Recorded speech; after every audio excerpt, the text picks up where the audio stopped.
You guys just you keep coming around. I just keep hearing about you guys. And I might need to tell Ryan to cut that up a little bit and just put it in my audio for my phone. First of all, I love the game. I had a passion to play the game, not only football, but I love the game of golf. And what it lends to a person and the friendships you develop on the golf course. It's been a pleasure being on the drop. I wish you guys all the best down the road. As someone like you have that golf itch like a lot of us do. I keep track of you, and you are moving. You are on the move. So listen, I'm a big New Jersey golf guy. You're very kind, Mike, and you too, Ryan. It's a pleasure to be on just a couple of Jersey boys here talking about something we love. All the best. I really enjoyed it. This is the Drop Podcast where we talk golfing in the Garden State. I'm Mike Poro, and this is Ryan Coulott. What's up, Drop Pod people? Welcome back to Interview Thursday. Mike and I were fortunate enough to have the executive, Essex County executive on the podcast, Joseph DiVincenzo.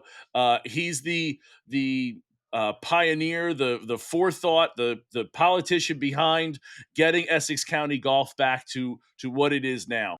He has a vision for getting Francis Byrne, in shape, getting Hendricks Field in shape, and now getting Weequake in shape. And as we had, some guys from when we were at Francis Byrne, we had Chris on and talked about it. This is Tim Chris on to talk about it, and Joe is the guy who's behind the scenes making sure it gets done. He's got the vision, and being able to have it and implement it has been huge for Essex County. So that's who we got for Thursday. Yeah, I mean, if you find someone of Joe's caliber that's willing to invest in Essex County, why not the golf courses? They are the talk of the town. Weequake opens next week. It's perfect timing. We're getting out there to go play in Media Day before they actually open to the public, which will be August 1st. It's a full to do, everything to do Essex County. And Joe is the guy that it kind of, strums that whole thing along. So it's definitely one of those fun interviews that we had.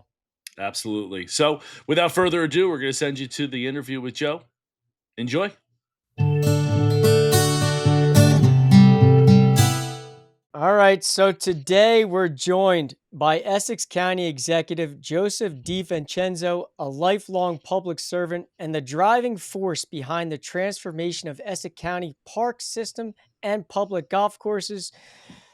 Sir, thank you so much for coming on today's show. So thank you, Mike. Thank you, Ryan. Happy to be on. We're excited to have you on. What you guys have done to Byrne and to Hendricks have been really tremendous. Again, we were just talking pre-show. We didn't get to see him before, but Mike likes Francis Byrne better than any other public place in the state. Mike, I think I speak for you for that. And, excited to see what you guys are doing at Weequake. Well, Mike, the thing with Byrne Golf Course, that was a former country club that we took over. That was part of Essex County Country Club. In 1978, we were lucky enough to be able to purchase it at that particular time.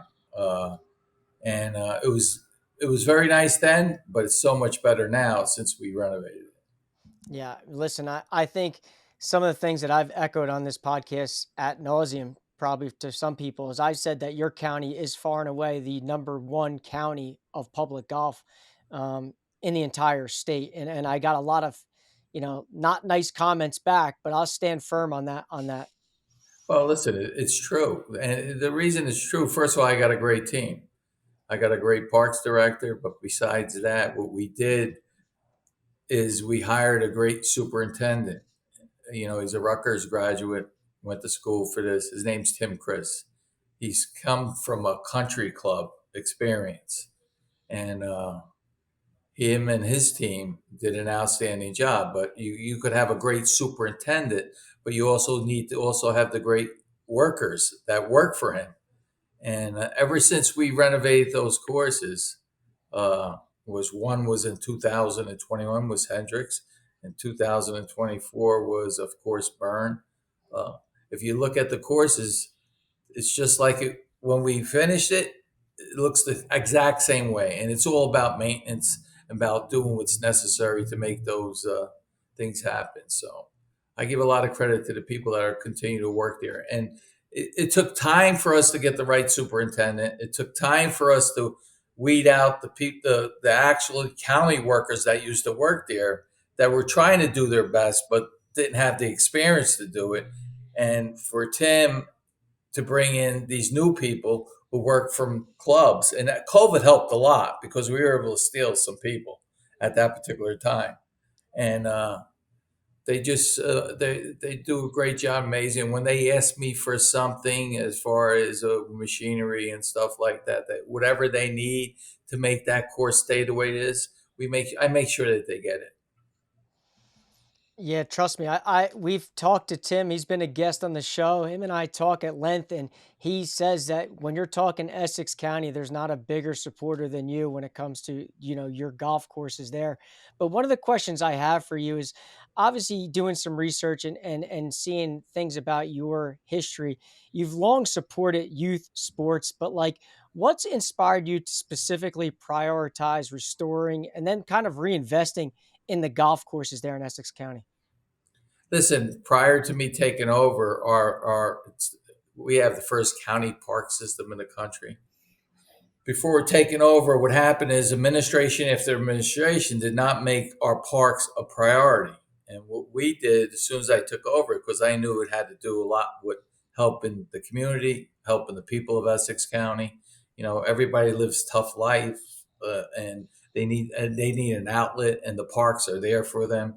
And the previous administrations didn't make those improvements because not that it was their fault, they just didn't make it a priority. And the thing is, the first thing ever to be cut is recreation, is parks and stuff like that. So when I took over, nobody had faith in county government, what we could do, what we can't do, because they saw what was happening in the past. So we had to make some major changes in there. And what we did with the park system, we started out, we had 17 parks. I added 7 parks since I've been the county executive. So we've been adding parks to that. Plus we have reservations. We have 4 different reservations that are in our county. We have the 3 golf courses. We have, I don't know if you've seen it yet, but it's something I'm very proud of. The South Mountain Recreation Complex, where there's an ice skating arena there that was there. And what we've done since I've been the county exec, we renovated that building, we added 3 new parking decks too to go with that complex. Why? Because Turtleback Zoo, when I took over, there was only, the maximum was 200,000 people were attending the zoo. The most money that ever brought in was $600,000. Today, our attendance is going to hit 1 million people, and we're going to bring in $13 million.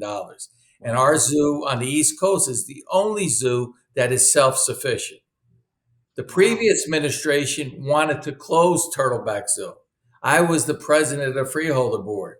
I was able to stop it until I became the county exec there. And because the people came out in large numbers, especially the young kids, they didn't want to see the zoo closed down.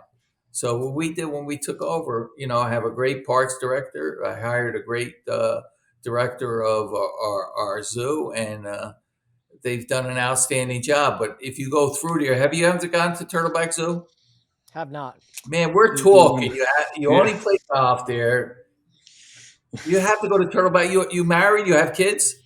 I got 2 girls, a 13-year-old and a 10-year-old, 2 daughters. Oh, they'll still like it. It's towards the end, though. We usually get the kids from 1 to 12. Every one of our exhibits are brand new. We expanded the zoo. All right. And of course, we wanted to do that purposely. But not only that, we added a golf course, a mini golf course on the outside. We have an obstacle course there. We have boats that are in the water. We have a restaurant that we built, McClune's, and it's a complex that includes all the. Now, the reason that I built all those different things was a zoo cannot make it on just the emission. All right, you need to have other things that support it. So all the revenue that comes from the golf, the boats, and with the obstacle course, all that revenue goes into the zoo to making sure you never. And McClune's restaurant, we built it They rent it from us, and that money goes into the zoo. And then if you go into the zoo, the only thing that's free in the zoo is our train ride there. And if you know Turtleback Zoo, that is young kids. That's the first place that they go is on the train. But then we have a carousel, which we charge. We have a pony thing we charge. We have a butterfly exhibit where we charge. Because the thing is to making sure that you're able to bring in the dollars to be able to support the things that we're doing.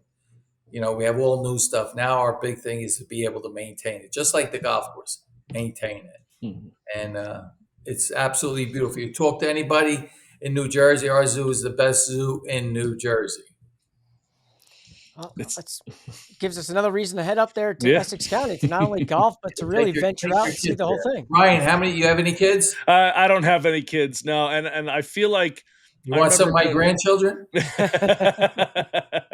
I feel like I was at Turtleback Zoo 100 years ago, so not long enough or too long to remember. That's the thing. It's the same thing like with our golf courses. If you went to Turtleback Zoo 30 years, you would appreciate it what it is today. Yeah. And the reason why I said we built 3 parking decks because we had to, because of the amount of people that we're getting. We wanted to make sure that everybody came there was parking space for it. Because the only thing really that we don't charge for is the parking. The parking is free, which is big.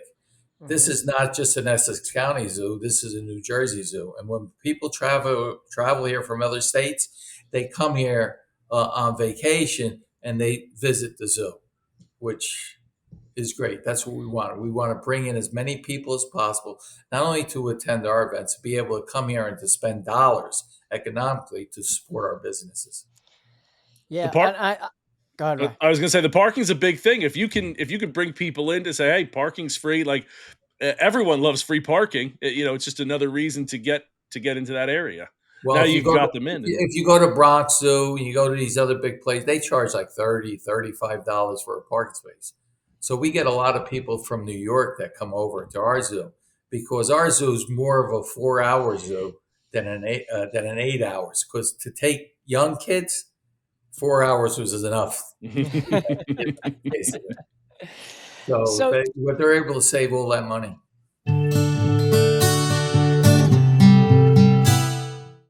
Golfers, the wait is over. Weequahic Golf Course is back. After a 5-year renovation across all 3 Essex County tracks, the trilogy is complete. And guess what? They saved the best for last. Wequake is the first public golf course in the Garden State, opening over 110 years ago. This golden age design just got a modern revival. Architects Stephen Kay and Kevin Wager have enhanced the original Vescu mounding, pop bunkers, and classic greens, delivering a strategic test that's as mental as it is physical. It's golf like you've never seen. Vintage architecture set against an urban backdrop with planes soaring from Newark Liberty International Airport, views of the Anheuser-Busch Brewery, and even glimpses of One World Trade. Weequake is truly one of a kind. Modern turf with old school soul. You'll feel the ghost of the game walking with you, asking where the hickory shafts went. Weequake Golf Course reopens Thursday, July 31st. Be a part of the next chapter in Garden State golf. Joe, obviously growing up too, you were a pretty good athlete yourself and being able to do certain things and being a coach and an athlete. What kind of inspired you to become a politician and get into the seat that you're sitting in today? I never thought I was going to be a politician. I wanted to be a professional football player. I was a quarterback. I was a pretty good quarterback. Pretty good quarterback from what I saw. 1970, when I graduated, I had to get a full scholarship from the University of Nebraska. From there, at those particular time, what they did is they sent me to a junior college. It's like was their farm team. All right, to prepare you to play for the University of Nebraska. But Nebraska is the one who gave me a scholarship. So I went to McCook Junior College, which the population of that town was about 10,000 people. Now you have a guy from Bloomfield Avenue going there, living around cornfields. That was not too easy the first year. In fact, my brother and my cousin had to stay with me a whole month because I was ready to come home after the first day. Wow. But I made, I did very well there, and I was All American in the junior college. There I was the number one passer in the nation, and at that time it was, come on, who was the old guy there? Not Divine. It was the head coach of it. Tom Osborne? Before Tom No, Osborne's the one who recruited me. He's the one who Yeah. came here to recruit me. Who was the coach before him? Come on, I forget it. The old guy. Oh man. Well, they wanted me to go there, and I said, "Listen, why am I going there? We played against the freshmen at University of Nebraska. I had a better game than Dave Hum at that particular time. Why do I have to, be redshirted?" And what happened was he says, "Listen, this is the way it is. If you want to do it, we'll send you to another junior college." At that time, they sent me to Northeastern Oklahoma. I lasted there 3 weeks. I got so homesick. I came back and I went to Jersey City State, which I completed my education and my football career. But right after that, you guys remember, or are you too young? The WFL? Yeah, the World Football League. I got drafted by them as a junior, or I was their number one pick. The only thing is the Detroit Wheels was the first team to fold. I never even received a check. Right? And then after that, I was blackballed from the NFL because I went to the World Football League. If you remember at that time, they were fighting with each other because the Giants at that particular time were practicing in Roosevelt Stadium in Jersey City State. And what I used to do is before my practices, practice with them. And they were very, very interested in me, but no team would draft me because of that WFL. So I had to try out for several different teams. And I got cut by, I think it was 6 other teams. And the reason why is because, I didn't have the speed. I had the arm, but I didn't have the speed. And then, so where does politics And then fall what into this? happened was I came home. This is what I'm trying. You talk about politics. The person who actually got me started was a girl, Anne Marie Natoli. She lived in the neighborhood. She was running for district there every year. She was running for district, and she would lose by 5, by 10 votes. And she was a personal friend of mine, and I felt bad every year. So when I made that decision to come back from Jersey City State, she contacted me again. She said, "Joe, will you please? I lost the last 2 times. If you run, I know I could win. We could win together." So I ran. We won. We won very big. In fact, there was 3 different lines, and we were on the C line, and the A line was usually favored, but we beat people that were there for like 25 years. So she gave me the first taste of politics. But the thing with Anne Marie Natoli, which I will always remember, was she wanted to help people in the worst way. She wanted to be in that elected position. What happened was after we won, 6 months later, she came down with cancer and died. Oh, geez. Never even had that opportunity. So when people say that who's starting in politics, I don't say anybody else. I say Anne Marie Natoli.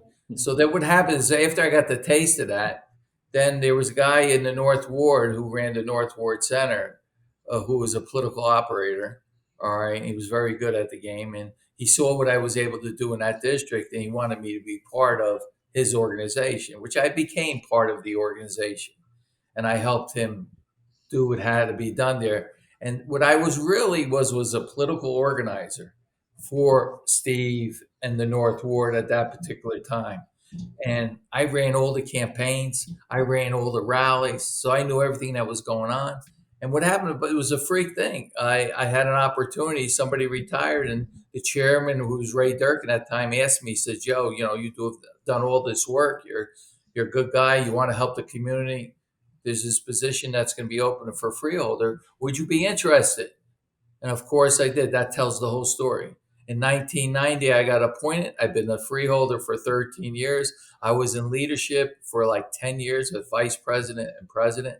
And then in 2002, I ran for county executive. All right. And I've been the county exec. This is my 6th term. Next year, I'll be running for my 7th term. No county exec has done that. We've had 5 county exec. The most that they ever did was 2 terms. All right. So I'm going on my 7th. So we must be doing something right here in Essex County. Yeah, you must be. It's not about me. It's about the team that I built. It's about the people that I put in positions. It's not about politics. What I always told my people is like, listen, I'll take care of the politics. My chief will take care of the politics. All I want you to do your job. If you do your job, then we'll get reelected every year. And that's what has happened. But it was a freak accident. It became, I still want to be a professional quarterback, but I can't do it now. How many years of eligibility you got left? Listen to me. My brother, when I was 28 years old, he was my agent. He didn't receive a dime. In fact, he lost money. He thought I still could play at 28. St. Louis Cardinals gave me a tryout. Otis Anderson, who lives in my county, who lives in Caldwell right now, is a good friend of mine. He got drafted by St. Louis Cardinals. He's the number 1 draft pick. And he was in my backfield during that week of tryouts. And he was very fast. And like I said, I didn't have no speed. So, I didn't make the team. I got cut. And so a few years later, I saw him. He says, Joe, if you just were able to hand me off the ball, you would have made the team, because he was so fast going to the holes. But that was a joke that was going on. But that was my last tryout at 28. But if you talk to my brother, he'll tell you right now I could still be playing. Well, yeah. Listen, I think there's no doubt your leadership there in Essex County is kind of. So let me tell you my background. Besides being a professional, what I did after I graduated, I became a recreation director, a coordinator of recreation for the Newark Board of Education. Because my background at that time when I was at the North Ward Center was about recreation, about helping kids. And I was an organizer, and I was able to help a lot of kids. In fact, there's 2 young people that you would know right now. Raheem Morris, he's the head coach of what? The Atlanta Falcons? Yep. Irvington guy. Right. Yeah, I know. And then the other guy is Bo Porter, who I just saw a couple of weeks ago, was one of my kids. One was on my base. They were both on my basketball team, but Bo focused more on baseball. But those 2 kids traveled with me throughout the country because they were my all-stars on a certain team, basketball or baseball. And they've done very well for themselves. And, we keep in touch. And that's one of the reasons I did. Listen, there's a lot of kids that I had that didn't make it where they are. In fact, they didn't go in the right direction. All right. But I look at the people that I did help. All right. And that's what really got me involved in the politics, is knowing that I could do something to help somebody else, especially young people, and especially in the city of Newark, because I'm a Newarker.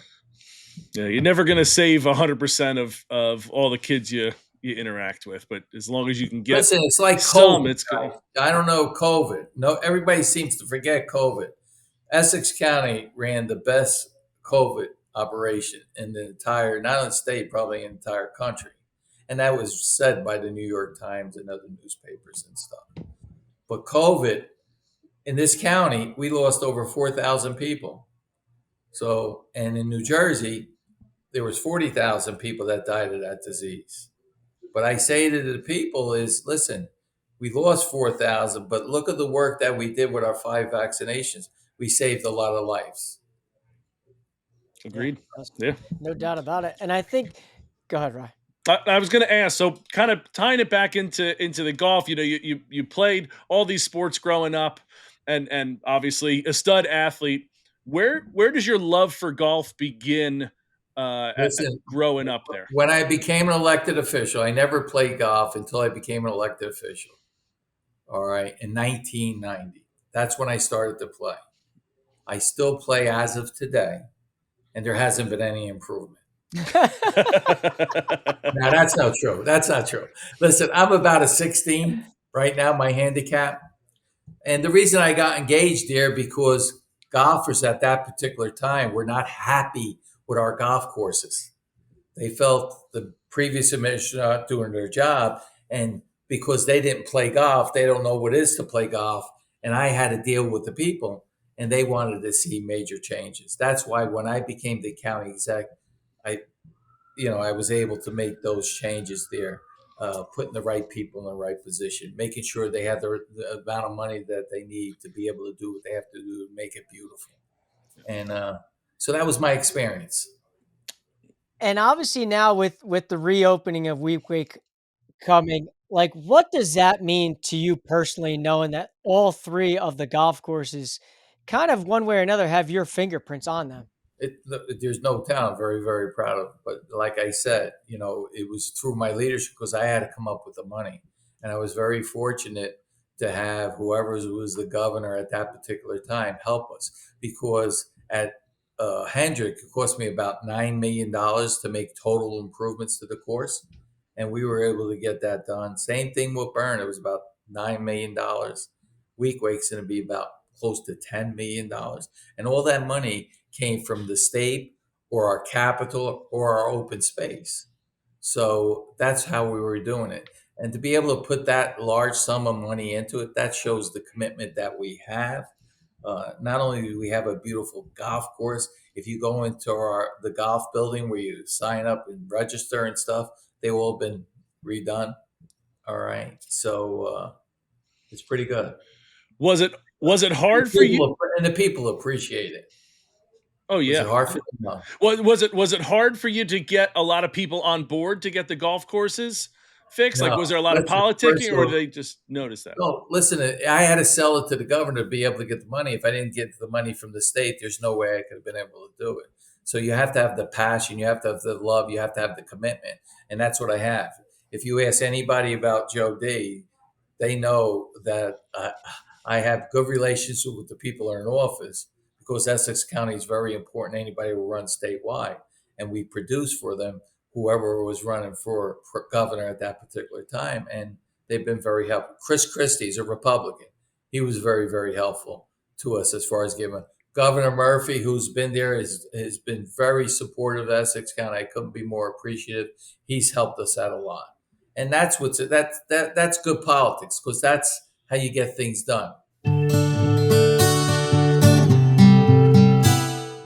Nestled in the woods amongst the quarries of Vernon, New Jersey, is one of New Jersey's best-kept secrets, the Great Gorge Golf Club. A 27-hole George Fazio-designed championship course, the Great Gorge Golf Club offers some of the most scenic yet challenging golf in the state. From rolling terrains, elevation changes, and a deep mining history that's brought to life in many of the course's features, including massive exposed rock quarry walls and railroad trestles nestled in sand traps. Golfers will be challenged to use every club in their bags. For additional information and to book a tee time, visit thegreatgorge.com. Well, listen, and when I came out as a Democrat, the first 4 years that Chris Christie ran, I did not support him. I supported John Corzine. But what happened was he lost the election, Corzine, to Chris Christie. All right. And what I needed to do was build a relationship with him to be able to get what Essex County needed. All right. When I came out and supported him, the people in Essex County loved it, because they saw somebody working bipartisan. But the elected officials, I became on the blackball list, because there I supported. The reason I did is because I was getting everything. And the Republicans were upset because they said, why is Joe D getting everything? He's a Democrat, just because he supported Chris Christie. And I was able to get that and more from Chris. He kept his commitments too. And now what happened is the people see the things that we've done. Listen, besides all the golf courses, I've also built, we did the golf courses, the 3 and 4 years. All right, got that done. I built 3 new vocational schools. All right. We have, and we were able to close one of them. We had 4. We consolidate one. We have the Payne Institution. We have Newark Tech, and we have West Colwell. They're all state of the art. It was $250 million to build those schools. It's because of the people who were in power were able to help us. Yeah. All being able to be bipartisan is going to be huge with that.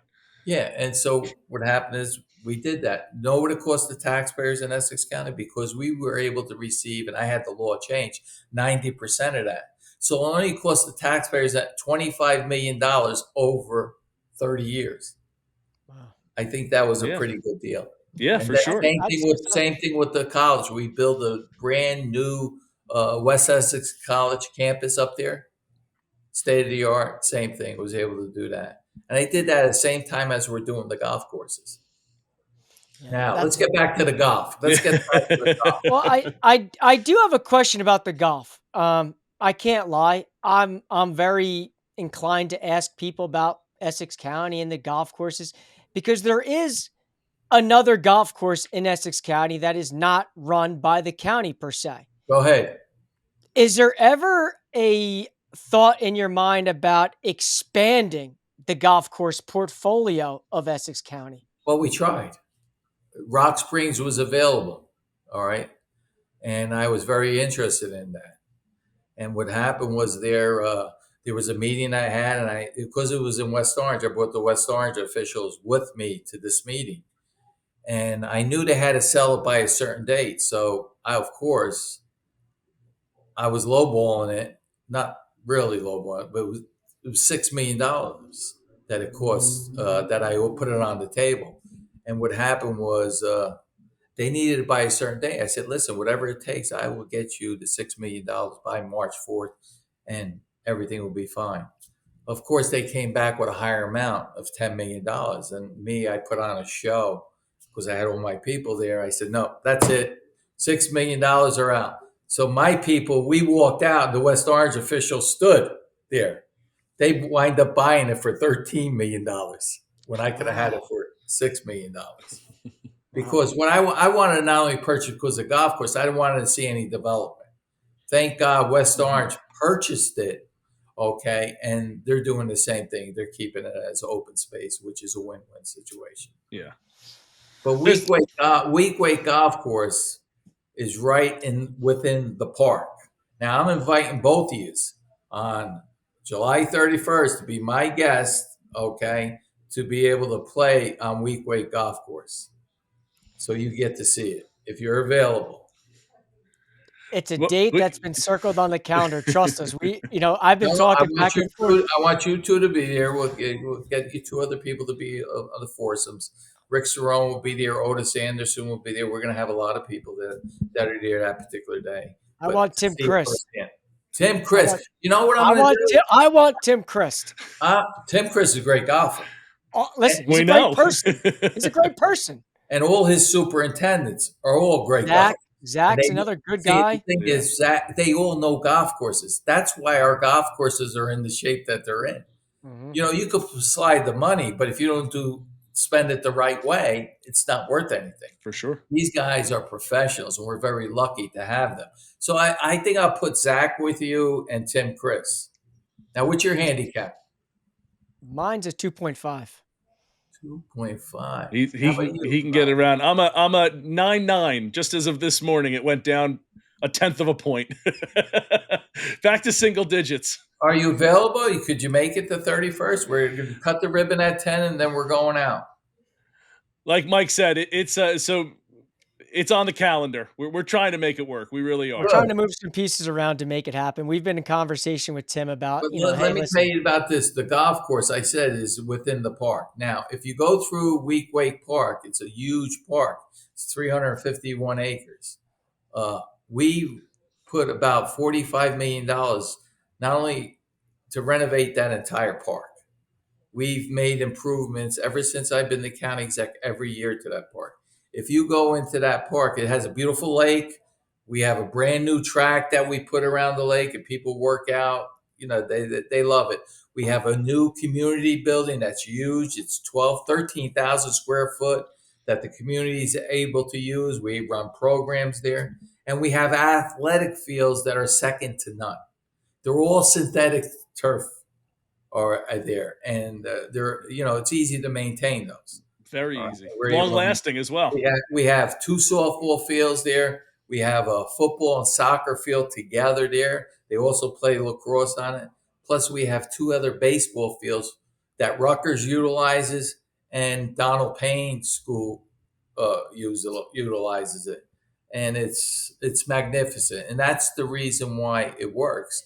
And now on the outside where the golf course is, we have the studio Lion Gates. You guys heard of that, right? They're coming there. They're going to build this huge studio right. I think it's on Dayton Street, but it's right across from the zoo. And it's going to be a huge studio, which makes it nice for the community, because what happens is that's going to bring in what? People. And where the people go? Yeah. Not only jobs for the community, but also they'll be able to play.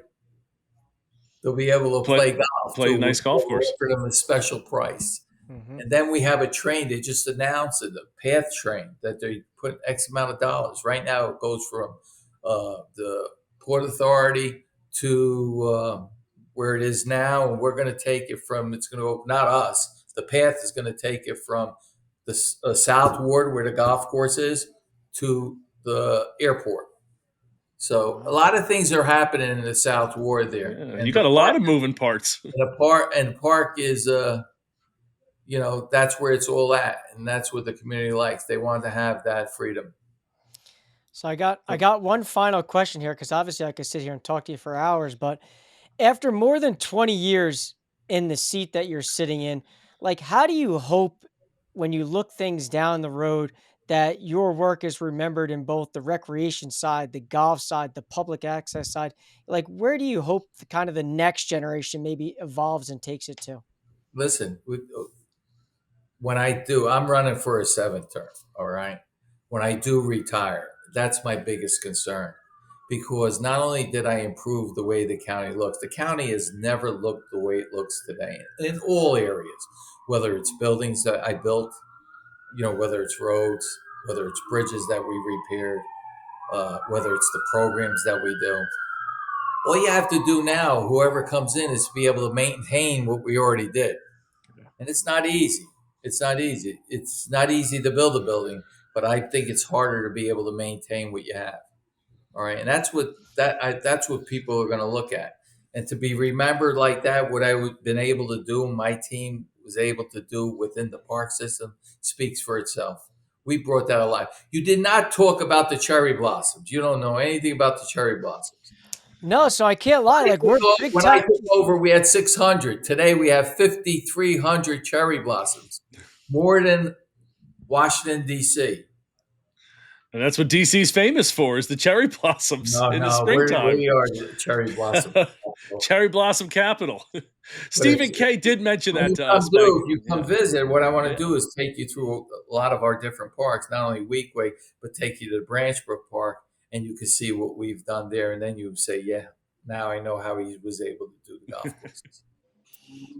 Well, listen, I can't thank you enough for coming on today's show. I'm fingers are crossed that we're able to get up there for the opening and kind of meet you in person. And I stand by this when I say that Essex County has the best public golf courses in the state, regardless of what people say to me. What do they say to you? Talk about it. What do they say to you? Well, they just listen. It's a hot take. Everybody has opinions. Everybody thinks Monmouth County may be better. Some people think Sussex County's better. But listen, when we're talking strictly golf, I put my flag down in Essex County, and I think the work you and your team have done is exceptional. If you're able to play Weequake, people are going to be very, very surprised.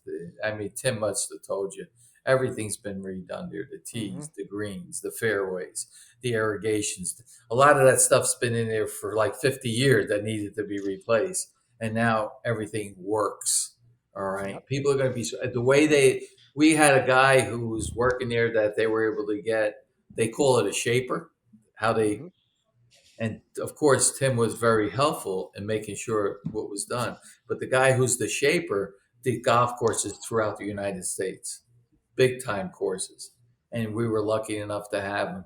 But I went on tour yesterday, and every time I go there to go see it, and I'm pretty amazed. And I think you will be too. So we want you to come. I can't wait, pal.